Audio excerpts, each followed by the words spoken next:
ನಮಸ್ಕಾರ. ಎಲ್ಲರೂ ಹೇಗಿದ್ದೀರಾ? ಐ ಹೋಪ್ ಚೆನ್ನಾಗಿದ್ದೀರಾ ಅಂತ ಭಾವಿಸ್ತಾ ಈ ವಿಡಿಯೋ ಮಾಡ್ತಾಯಿದ್ದೀನಿ. ಬೆಳಗ್ಗೆ ಎದ್ದ ತಕ್ಷಣ ನಮ್ಮ ಹೆಣ್ಮಕ್ಳಿಗೆಲ್ಲ ತಿಂಡಿದೇ ಚಿಂತೆ ಆಗುತ್ತೆ. ಏನಪ್ಪ ತಿಂಡಿ ಮಾಡೋದು ಅಂತ ಪ್ರತಿಯೊಬ್ಬರು ಹೆಣ್ಮಕ್ಳಿಗೂ ಅಡುಗೆ ಮನೆಗೆ ಹೋದರೆ ಚಿಂತೆ ಆಗುತ್ತೆ. ಯಾಕೆಂದರೆ ಮಕ್ಕಳು ಇದು ಬೇಡ, ಯಜಮಾನರು ಅದು ಬೇಡ ಅಂತ ಹೇಳೋದು ಎಲ್ಲರ ಮನೆ ಕಾಮನ್ ಇದ್ದೇ ಇರುತ್ತೆ. ಅದಕ್ಕೋಸ್ಕರ ಹೊಸ ಬ್ರೇಕ್ಫಾಸ್ಟ್ ತಂದಿದ್ದೀನಿ. ಹೆಲ್ದಿಯಾಗಿದೆ, ಟೇಸ್ಟಿಯಾಗಿದೆ, ಕ್ವಿಕ್ಕಾಗೂ ಮಾಡ್ಕೋಬೋದು, ಅಷ್ಟು ಅದ್ಭುತವಾಗಿದೆ. ಮತ್ತು ಕಣ್ಣಿಗೂ ಹಿತ, ನಾಲಿಗೆಗೂ ರುಚಿ, ಮನಸ್ಸಿಗೂ ಖುಷಿ ಕೊಡೋ ಅಂಥದ್ದು ರೆಸಿಪಿ ಇದು. ಬನ್ನಿ ಹೇಗೆ ಮಾಡೋದು ನೋಡ್ಕೊಂಡು ಬರೋಣ. ಮನೇಲೇ ಇರೋಂಥ ಸಾಮಗ್ರಿಗಳನ್ನ ಬಳಸಿ, ಕೆಲವು ಸಾಮಗ್ರಿಗಳು ಮನೇಲೇ ಇರೋಂಥದ್ದು, ಹೊರಗಡೆಯಿಂದ ತರಬೇಕು ಅನ್ನೋ ಚಿಂತೆ ಇಲ್ಲ. ಮನೇಲೇ ಇರೋ ಸಾಮಗ್ರಿಗಳನ್ನ ಬಳಸ್ಕೊಂಡು ಮಾಡೋಣ ಬನ್ನಿ. ಈಗ ನಾನು ಮನೇಲೇ ಮಾಡ್ಕೊಂಡಿರೋಂಥ ಪನ್ನೀರು 100 ಗ್ರಾಮ್ ಅಷ್ಟು ತೊಗೊಂಡಿದ್ದೀನಿ, ಪುಡಿ ಮಾಡಿ ಇಟ್ಕೊಂಡಿದ್ದೀನಿ. ನೀವು ಹೊರಗಡೆಯಿಂದ ತಂದರೆ ತುರಿದು ಹಾಕ್ಕೊಂಡ್ರೆ ಸರಿ ಹೋಗುತ್ತೆ.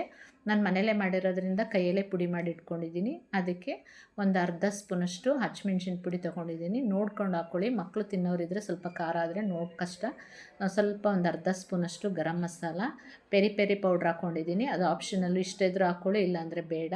ಮತ್ತು ಸ್ವಲ್ಪ ನಿಂಬೆ ರಸ ಹಾಕ್ಕೊಂಡಿದ್ದೀನಿ. ರುಚಿಗೆ ತಕ್ಕಷ್ಟು ಉಪ್ಪು, ಒಂದು ಮೀಡಿಯಮ್ ಸೈಜು ಸಣ್ಣಗೆ ಹೆಚ್ಚಿರೋ ಅಂಥ ಈರುಳ್ಳಿ, ಸಣ್ಣಗೆ ಹೆಚ್ಕೋಬೇಕು, ತೀರಾ ಸಣ್ಣದಾಗಿ. ಯಾಕೆ ಫಿಲ್ ಮಾಡೋದ್ರಿಂದ ಹೊತ್ತದಾಗ ಎಲ್ಲ ಈಚೆಗೆ ಬರುತ್ತೆ, ಅದಕ್ಕೋಸ್ಕರ. ಮತ್ತು ಕೊತ್ತಂಬರಿ ಸೊಪ್ಪು ಒಂದು ಅರ್ಧ ಕಟ್ಟಷ್ಟು ಹಾಕ್ಕೊಂಡು ಎಲ್ಲವನ್ನು ಚೆನ್ನಾಗಿ ಮಿಕ್ಸ್ ಮಾಡಿ ಇಟ್ಕೋಬೇಕು. ಮಿಕ್ಸ್ ಮಾಡಿ ಇಟ್ಕೊಂಡು ಅದನ್ನು ಸೈಡ್ಗೆ ಇಟ್ಕೊಂಡು ಈಗ ನಾವು ಹಿಟ್ಟು ರೆಡಿ ಮಾಡ್ಕೊಳ್ಳೋಣ. ನಾನು ಕಲರ್ಫುಲ್ಲಾಗಿ ಟೇಸ್ಟಿಯಾಗಿರಬೇಕು ಅಂತ ಪಾಲಕ್ ಮತ್ತು ಬೀಟ್ರೂಟ್ ಎರಡೂ ತೊಗೊಂಡಿದ್ದೀನಿ. ಒಂದು ಅರ್ಧ ಕಟ್ ಪಾಲಕ್ನ ಮಿಕ್ಸಿಲಿ ಹಾಕಿ ರುಬ್ಕೊಂಡಿದ್ದೀನಿ. ಮತ್ತು ಬೀಟ್ರೂಟು ಕೂಡ ಅದೇ ರೀತಿ ಸಣ್ಣದಾಗಿ ಹೆಚ್ಕೊಂಡು ಸ್ವಲ್ಪ ನೀರು ಹಾಕಿ ರುಬ್ಬಿಟ್ಕೊಂಡಿದ್ದೀನಿ. 1 ಕಪ್ಪಷ್ಟು ನಮ್ಮನೆ ಅಳತೆಗೆ ಎಷ್ಟು ಬೇಕೋ ಅಷ್ಟು ನಾನು ಮಾಡ್ಕೊತಾ ಇದ್ದೀನಿ. 1 ಕಪ್ ಹಿಟ್ಟು, ರುಚಿಗೆ ತಕ್ಕಷ್ಟು ಉಪ್ಪು, 1/4 ಟೀ ಸ್ಪೂನಷ್ಟು ಶುಗರ್ ಹಾಕೋತಾ ಇದ್ದೀನಿ. ಶುಗರ್ ಬೇಡ ಅಂದರೆ ಬೇಡ, ಯಾಕೆಂದರೆ ಕ್ರಿಸ್ಪಿನೆಸ್ ಬರುತ್ತೆ, ಚೆನ್ನಾಗಿರುತ್ತೆ ಟೇಸ್ಟಾಗಿ ಅಂತ ಅಷ್ಟೇ, ಇನ್ನೇನು ಅಲ್ಲ. ಅದನ್ನು ಹಾಕ್ಕೊಂಡು ಪ್ಯೂರಿ ಹಾಕ್ಕೊಂಡು ನೀರು ಅವಶ್ಯಕತೆ ಇದ್ದರೆ ಮಾತ್ರ ಹಾಕ್ಕೊಳ್ಳಿ, ಇಲ್ಲಾಂದರೆ ಬೇಡ.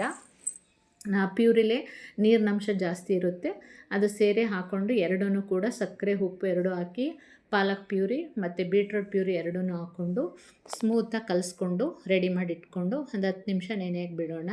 ನೋಡಿ, ಈಗ ಬೀಟ್ರೂಟು ಎಷ್ಟು ಕಲರ್ಫುಲ್ಲಾಗಿ ಕಾಣ್ತಾಯಿದೆ, ಪಿಂಕಾಗಿ ಎಷ್ಟು ಅದ್ಭುತವಾಗಿ ಕಾಣಿಸ್ತಿದೆ. ಮಕ್ಕಳು ಕಲರ್ಫುಲ್ಲಾಗಿದ್ದರೆ ಖುಷಿ ಪಟ್ಟು ತಿಂತಾರಲ್ವ. ಮಕ್ಕಳಿಗೆ ಅಂತಲ್ಲ, ದೊಡ್ಡವ್ರಿಗೂ ಕೂಡ ಅಷ್ಟು ಇಷ್ಟ ಆಗುತ್ತೆ. ಹೆಲ್ದಿಯಾಗೂ ಇದೆ, ಟೇಸ್ಟಿಯಾಗೂ ಇದೆ. ಅದಕ್ಕೋಸ್ಕರ ತುಂಬ ಈಸಿಯಾಗಿ ಮಾಡ್ಕೋಬೋದು. ನಾನು ಪಾಲಕ್ ಮತ್ತು ಬೀಟ್ರೂಟ್ ಚಪಾತಿನ ಒತ್ಕೊಳ್ತಾ ಇದ್ದೀನಿ. ಎರಡೂ ತೆಳುವಾಗಿ ಚಿಕ್ಕ ತೊಗೋತಾ ನೀವು ಉಂಡೆ ಸೈಜ್ನ ಸಣ್ಣದಾಗಿ ತೊಗೊಳ್ಳಿ. ಏಕೆಂದರೆ 2 ಚಪಾತಿನೂ ಫಿಲ್ ಮಾಡಿದಾಗ ಮತ್ತೆ ದೊಡ್ಡ ಸೈಜ್ ಆಗಿಬಿಡುತ್ತೆ. ನಾನು ಮೊದಲು ಗೊತ್ತಿಲ್ಲದೇ ದೊಡ್ಡ ಸೈಜ್ ತೊಗೊಬಿಟ್ಟು ಚಪಾತಿ ತುಂಬ ದೊಡ್ಡದು ಬಂತು.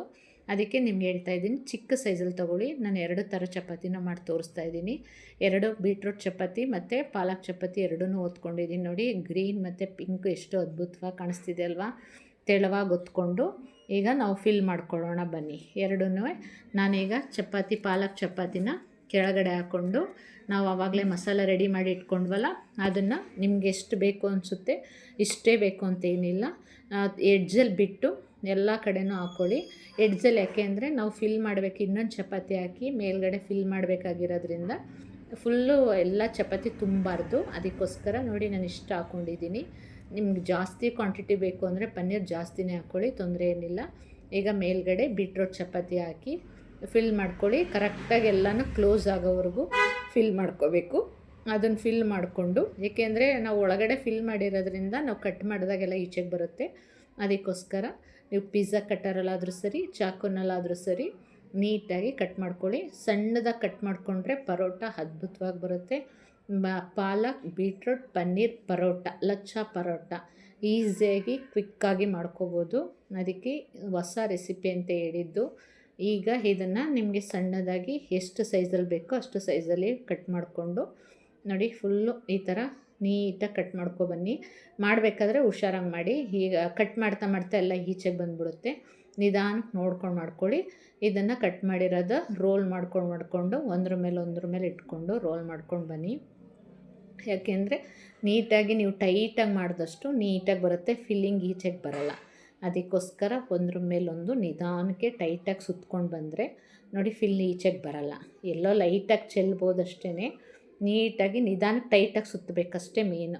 ಈ ಥರ ಸುತ್ತಿ ಹಿಟ್ಟು ನೋಡಿ, ಒಳ್ಳೆಯ ಅದ್ಭುತವಾದ ದೊಡ್ಡ ಸೈಜ್ ರೋಸ್ ಇದೇನೋ, ಕಲರ್ಫುಲ್ ರೋಸ್ ಇದೇನೋ ಅನ್ನಂಗೆ ಕಾಣುತ್ತೆ. ಅಷ್ಟು ಅದ್ಭುತವಾಗಿದೆ. ಏಕೆಂದರೆ ಚಪಾತಿ ಗ್ರೀನ್ ಇದೆ, ಪಿಂಕ್ ಇದೆ, ಒಳಗಡೆ ಫಿಲ್ಲು ಗ್ರೀನ್ ಇದೆ, ವೈಟ್ ಇದೆ, ಎಲ್ಲ ಮಿಕ್ಸ್ ಆದಾಗ ಅದ್ಭುತವಾಗಿ ಕಾಣುತ್ತಲ್ವ. ಎಂಥವ್ರಿಗಾದ್ರೂ ಖುಷಿ ಕೊಡುತ್ತೆ. ಅದಕ್ಕೆ ಹೇಳಿದ್ದು ನಾನು, ಕಣ್ಣಿಗೂ ಹಿತ, ನಾಲ್ಗೆಗೂ ರುಚಿ, ಮನಸ್ಸಿಗೂ ಖುಷಿ ಕೊಡೋ ಅಂಥದ್ದು ಅಂತ ಹೇಳಿದ್ದು. ನೋಡಿ ಎಷ್ಟು ಚೆನ್ನಾಗಿ ಕಾಣ್ತಾ ಇದೆ. ಇನ್ನೊಂದು ಇದೇ ರೀತಿ ಮಾಡಿ ತೋರಿಸ್ತೀನಿ. ಎರಡನ್ನೂ ಮಾಡ್ಕೊಳ್ಳೋಣ. ಆವಾಗ ನಾವು ಪಾಲಕ್ ಚಪಾತಿ ಕೆಳಗಡೆ ಹಾಕ್ಕೊಂಡಿದ್ದು, ಈಗ ನಾನು ಬೀಟ್ರೋಟ್ ಚಪಾತಿ ಫಸ್ಟ್ ಕೆಳಗಡೆ ಹಾಕೋತಾ ಇದ್ದೀನಿ. ಇದು ಸೇಮ್ ಅದೇ ಥರನೇ ಮೇಲ್ಗಡೆ ಚಪಾತಿ, ಪಾಲಕ್ ಚಪಾತಿ ಹಾಕ್ಕೊಂಡು ಇದನ್ನು ಕೂಡ ಕರೆಕ್ಟಾಗಿ ಸೀಲ್ ಮಾಡ್ಕೋಬೇಕು. ಈಚೆ ಬರಬಾರ್ದು ಫಿಲ್ಲಿಂಗ್ ಎಲ್ಲ ಅಂತ. ಅದಕ್ಕೋಸ್ಕರ ನೀಟಾಗಿ ಎಲ್ಲವನ್ನು ಪ್ರೆಸ್ ಮಾಡಿದ್ರೆ ಆಟೋಮೆಟಿಕ್ಕಾಗಿ ಕರೆಕ್ಟಾಗಿ ಪ್ರೆಸ್ ಆಗುತ್ತೆ. ಇದನ್ನು ಕೂಡ ಅದೇ ರೀತಿ ಮಾಡ್ಕೊಳ್ಳಿ. ನಾನು ಸ್ವಲ್ಪ ಅರ್ಜೆಂಟ್ ಇದೆ ಅಂತ ದೊಡ್ಡ ಸೈಜಲ್ಲಿ ಮಾಡಿಬಿಟ್ಟಿದ್ದೀನಿ ಸ್ಟಾರ್ಟಿಂಗು. ಆಮೇಲೆ ಮಾಡ್ಕೊಂಡಾಗ ಸಣ್ಣ ಸೈಜಲ್ಲಿ ಮಾಡ್ಕೊಂಡಿದ್ದೀನಿ. ತುಂಬ ಸಣ್ಣದಾಗಿ ಮಾಡಿಕೊಂಡ್ರೆ ನಿಮಗೆ ಲೇಯರ್ ಆಗಿ ತುಂಬ ಚೆನ್ನಾಗಿ ಬರುತ್ತೆ. ಅದಕ್ಕೋಸ್ಕರ ಚಿಕ್ಕದಾಗಿ ಮಾಡ್ಕೊಳ್ಳಿ, ತುಂಬ ಅದ್ಭುತವಾಗಿ ಬರುತ್ತೆ. ಇದನ್ನು ಕೂಡ ಸುರುಳಿ ಸುತ್ತಿ ಒಂದ್ರ ಮೇಲೆ ಇಟ್ಕೊಂಡು ಸುರುಳಿ ಸುತ್ಕೊಬಂದರೆ ಅದ್ಭುತವಾಗಿರುತ್ತೆ ನೋಡೋಕ್ಕೆ. ಅಮ್ಮ ನನಗೊಂದು ಅಲ್ಲ, ನನಗೆ 2 ಹಾಕು ಅಮ್ಮ ಅಂತ ಹೇಳ್ತಾರೆ. ಅಷ್ಟು ಅದ್ಭುತವಾಗಿರುತ್ತೆ. ದೊಡ್ಡವರಿಂದ ಚಿಕ್ಕವರವರೆಗೂ ಖುಷಿಪಟ್ಟು ತಿಂತಾರೆ. ಅಷ್ಟು ರುಚಿಯಾಗಿರೋಂಥ ಪರೋಟ. ನೀವು ಒಮ್ಮೆ ಟ್ರೈ ಮಾಡಿ ಹೇಗೆ ಬಂತು ಅಂತ ಕಮೆಂಟ್ ಮುಖಾಂತರ ತಿಳಿಸಿ. ನಿಮ್ಮ ಕಮೆಂಟ್ ತಿಳಿದಾಗ ನಮಗೆ ಖುಷಿಯಾಗುತ್ತೆ. ಲೈಕ್ ಮಾಡಿ, ಶೇರ್ ಮಾಡಿ. ಬನ್ನಿ ಹೇಗೆ ಮಾಡೋದು ಅಂತ ನೋಡ್ಕೊಂಡು ಬರೋಣ. ಎಲ್ಲ ಫಿಲ್ ಆದ ನಂತರ ಈಗ ಕೆಳಗಡೆಗೆ ಒಣ ಹಿಟ್ಟು ಹಾಕ್ಕೊಂಡು ಒತ್ಕೊಳ್ಳೋಣ. ಅದಕ್ಕೆ ನಾನು ಬಿಳಿ ಎಳ್ಳು ಮತ್ತು ಕೊತ್ತಂಬರಿ ಸೊಪ್ಪು ಹಾಕ್ಕೊಂಡು ಮೇಲೆ ಇದು ಮಾಡ್ಕೊಂಡಿದ್ದೀನಿ. ಕಪ್ಪೆಳ್ಳಿದ್ರೆ ಕಪ್ಪೆಳ್ಳು, ಬಿಳಿ ಎಳ್ಳು ಎರಡನ್ನೂ ಕೂಡ ಹಾಕ್ಕೊಳ್ಳಿ. ನೋಡಿ ಎಷ್ಟು ಲುಕ್ಕಾಗಿ ಕಾಣ್ತಿದೆ ಅಲ್ವಾ. ಇದಕ್ಕೆ ಸಣ್ಣದಾಗಿ ಹೆಚ್ಚಿರೋ ಕೊತ್ತಂಬರಿ ಸೊಪ್ಪು ಮತ್ತು ಬಿಳಿ ಎಳ್ಳು, ಕಪ್ಪೆಳ್ಳು ಎರಡನ್ನೂ ಕೂಡ ಹಾಕ್ಕೊಂಡ್ರೆ ತುಂಬ ರುಚಿಯಾಗಿರುತ್ತೆ, ಟೇಸ್ಟು ಆಗಿರುತ್ತೆ, ನೋಡೋದಕ್ಕೆ ಲುಕ್ಕಾಗಿ ಕಾಣುತ್ತೆ. ನೋಡಿ ಈ ಥರ ಹಾಕ್ಕೊಂಡು ಒಣ ಹಿಟ್ಟು ಮೇಲೆ ಹಾಕ್ಕೊಂಡು ಲಟ್ಟಿಸ್ಕೊಳ್ಳಿ. ನಿಧಾನಕ್ಕೆ ಲಟ್ಟಿಸ್ಬೇಕು, ಏಕೆಂದರೆ ಫಿಲ್ ಇರೋದ್ರಿಂದ ಎಲ್ಲ ಕಿತ್ತೋಗ್ಬಿಡುತ್ತೆ. ಅದಕ್ಕೋಸ್ಕರ ನಾವು ರಫಾಗಿ ಮಾಡಬಾರ್ದು, ನಿಧಾನಕ್ಕೆ ಸ್ವಲ್ಪ ನಿಧಾನಕ್ಕೆ ಲಟ್ಟಿಸ್ಕೊಂಡ್ರೆ ಚೆನ್ನಾಗಿ ಬರುತ್ತೆ. ಮತ್ತು ಫುಲ್ ತೆಳುವಾಗಿ ಒತ್ತಬೇಡಿ. ಸ್ವಲ್ಪ ಪರೋಟ ಅಂದರೆ ನಿಮಗೆ ಸ್ವಲ್ಪ ದಪ್ಪ ಸೈಜಲ್ಲೇ ಬರುತ್ತಲ್ವ, ಅದಕ್ಕೋಸ್ಕರ ಸ್ವಲ್ಪ ಮಂದಕ್ಕೆ ಇದ್ರೂ ಪರವಾಗಿಲ್ಲ. ನೋಡಿ ಎಷ್ಟು ಲುಕ್ಕಾಗಿ ಕಾಣ್ತಿದೆ, ಕಲರ್ಫುಲ್ಲಾಗಿ ಲುಕ್ಕಾಗಿ ಕಾಣ್ತಿದೆ ಅಲ್ವಾ. ಇದನ್ನು ತವದ ಮೇಲೆ ಹಾಕ್ಕೊಂಡು ಬೇಯಿಸ್ಕೊಳ್ಳೋಣ. ಅದು ಬೇಯೋ ತನಕ ಇನ್ನೊಂದು ಲಟ್ಟಿಸ್ಕೊಬಿಡೋಣ. ಸೇಮ್ ಅದೇ ಥರನೇ ಎಳ್ಳು ಕೊತ್ತಂಬರಿ ಸೊಪ್ಪು ಹಾಕ್ಕೊಂಡು ಸೇಮ್ ಲಟ್ಟಿಸ್ಕೊಂಡು ಒಣ ಹಿಟ್ಟು ಹಾಕ್ಕೊಂಡು ಲಟ್ಟಿಸ್ಕೊಂಡ್ರೆ ರೆಡಿ. ಇದಕ್ಕೆ ಬೆಣ್ಣೆ ಬೇಕು ಅಂದರೆ ಬೆಣ್ಣೆ ಹಾಕ್ಕೊಳ್ಳಿ, ಎಣ್ಣೆ ಬೇಕು ಅಂದರೆ ಎಣ್ಣೆ ಹಾಕಿ, ತುಪ್ಪ ನಿಮಗೆ ಸೇರಿದ್ದು ಆಪ್ಷನಲ್ ಅದು. ಇದನ್ನೇ ಹಾಕ್ಕೋಬೇಕು ಅದನ್ನೇ ಹಾಕ್ಕೋಬೇಕು ಅಂತ ಏನಿಲ್ಲ. ನಾನು ಬೆಣ್ಣೆ ಹಾಕ್ಕೋತಾ ಇದ್ದೀನಿ. ನಿಮ್ಗೆ ಬೆಣ್ಣೆ ಇಲ್ಲಾಂದರೆ ಎಣ್ಣೆನೇ ಹಾಕ್ಕೊಳ್ಳಿ, ತೊಂದರೆ ಏನಿಲ್ಲ. ಟೇಸ್ಟ್ ಚೆನ್ನಾಗಿರುತ್ತೆ ಅಷ್ಟೇ ಹೊರತು ಇನ್ನೇನು ಚೇಂಜ್ ಆಗೋಲ್ಲ. ಹಿಂದೆ ಮುಂದೆ ಮೇಲೆ ಕೆಳಗೆ ಕ್ರಿಸ್ಪಿ ಆಗೋವರೆಗೂ ಚೆನ್ನಾಗಿ ಬೇಯಿಸ್ಕೊಂಡು ನೋಡಿ. ಇದನ್ನು ಕೂಡ ಮೇಲೆ ಬೆಣ್ಣೆ ಸವರ್ಕೊಂಡು ಅದ್ಭುತವಾದ palak beetroot paneer paratha ready to eat. ಈ ವಿಡಿಯೋ ಇಷ್ಟ ಆದರೆ ಪ್ಲೀಸ್ ಲೈಕ್ ಮಾಡಿ, ಶೇರ್ ಮಾಡಿ, ಸಬ್ಸ್ಕ್ರೈಬ್ ಮಾಡಿ. ನಿಮ್ಮ ಅಭಿಪ್ರಾಯನ ಕಮೆಂಟ್ ಮುಖಾಂತರ ತಿಳಿಸಿ. ಈ ವಿಡಿಯೋ ಯೂಸ್ಫುಲ್ ಆಯಿತು ಅಂದರೆ ಫ್ಯಾಮಿಲಿ ಫ್ರೆಂಡ್ಸ್ಗೆಲ್ಲ ಶೇರ್ ಮಾಡಿ. ನಿಮ್ಮ ಅಭಿಪ್ರಾಯನ ಕಮೆಂಟ್ ಮುಖಾಂತರ ತಿಳಿಸಿ. ಇದನ್ನು ಟೊಮೆಟೊ ಕೆಚಪ್ ಜೊತೆ ಆಗ್ಬೋದು. ನೋಡಿ, ಟೊಮೆಟೊ ಕೆಚಪ್ ಜೊತೆ ನನ್ನ ಮಕ್ಕಳಿಗೆ ಪಿಜ್ಜಾ ಥರ ಕಟ್ ಮಾಡಿ ಅದನ್ನು ಲಂಚ್ ಬಾಕ್ಸ್ಗೆ ಹಾಕ್ಕೊಟ್ರೆ ತುಂಬ ಖುಷಿ ಪಡ್ತಾರೆ. ಈ ಥರನೂ ಮಾಡ್ಬೋದು. ನಿಮ್ಗೆ ಯಾವ ಥರ ಬೇಕು ಅನಿಸುತ್ತೆ ಆ ಥರ ಮಾಡಿ. ಮೊಸರು ಜೊತೆ ಟೊಮೆಟೊ ಕೆಚಪ್ ಜೊತೆ ಸವಿತಾ ಇದ್ದರೆ ಆಹಾ ಅದ್ಭುತವಾಗಿರುತ್ತೆ. ಎಲ್ಲಿಂದ ತಂದ್ರಿ, ಎಲ್ಲಿ ಕಲ್ತ್ರಿ ಅಂತ ಕೇಳ್ತಾರೆ, ಅಷ್ಟು ಅದ್ಭುತವಾಗಿರುತ್ತೆ. Thank you for watching video. ಹೋಗಿ ಬರಲಾ, ಮತ್ತೆ ನೆಕ್ಸ್ಟ್ ವೀಡಿಯೋದಲ್ಲಿ ಭೇಟಿಯಾಗೋಣ.